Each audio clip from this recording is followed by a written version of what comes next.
kung sila Philippine, Berlin, dito na tayo mediocre. We're not too strong, pero hindi kami yung pinakamahina. We're just humble and we are here just today. Not just a star. It's a golden crown. So, kami, nanalo.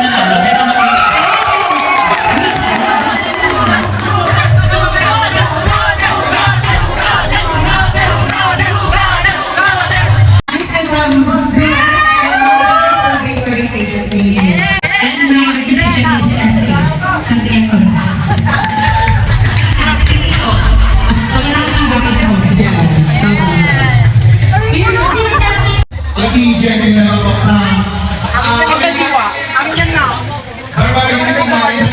The golden crown.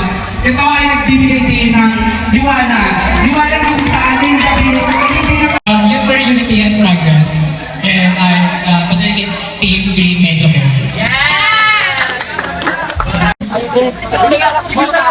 Also for this bonus team,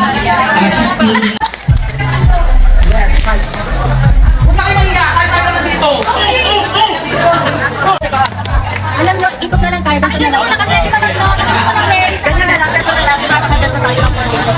Pagkasa na lang. Dito, sana yung pakinggan. Lalakad kayo pa.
Pacific Ocean.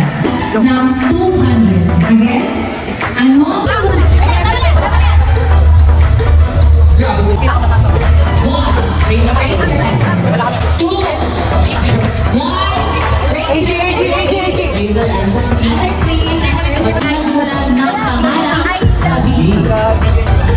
Hindi magiging bronze medal ang pinag niya.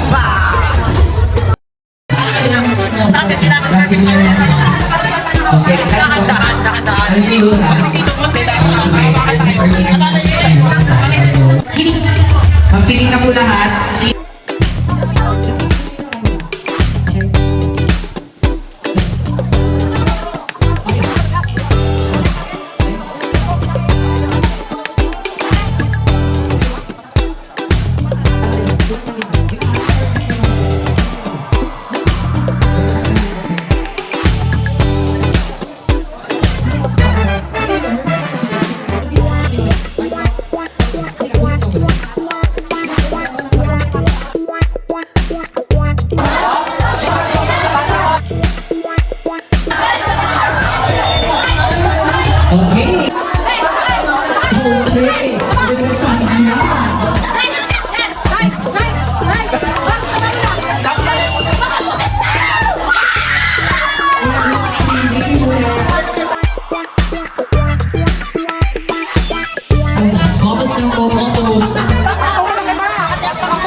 Okay.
Okay.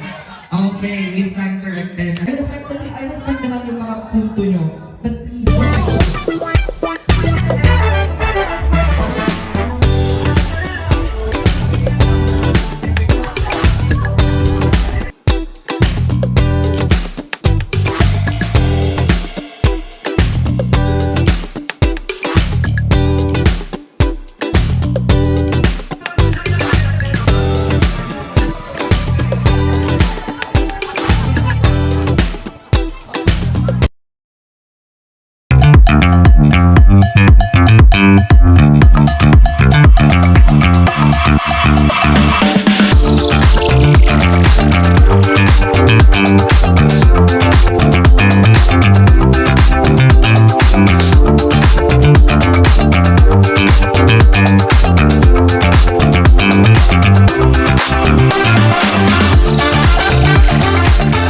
Iba-iba lang ang kulay sa dito sa LOK, iba-iba yung paniniwala namin, iba-iba kami, but we have unity, we have peace, and we have harmony.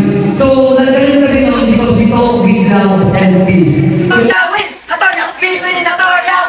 Word na magsisimula sa araw. And ito naman background, na pitch ay simple. Pero ang tayo hindi naman nagiging magalikagan.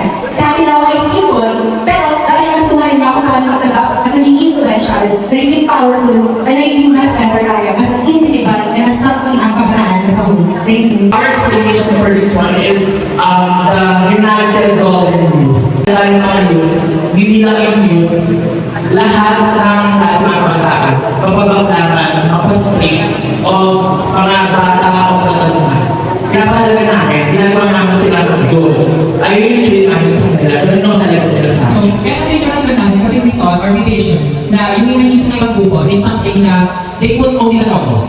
But sabi ko, hindi mo siya logo magiging partners. It's a that. So, it's kailangan us kung paano namin siya i-represent or kung paano namin siya gagawin. After this seminar, pag-uwi natin sa Talit, meron na tayong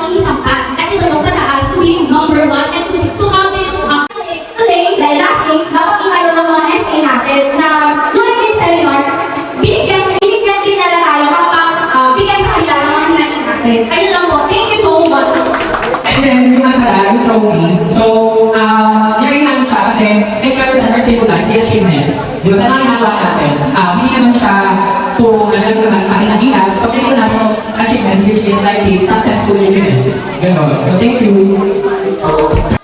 Nakikita niyo po, meron po yung mga stamp mark na mga nalilin, which is parang tayo yun, na sabi nga yung nakilaw, sabi nga nito, kakay na, privilegyo kung makapunta tayo dito. So, kailangan magpasalamat tayo na makapunta tayo dito. Which is parang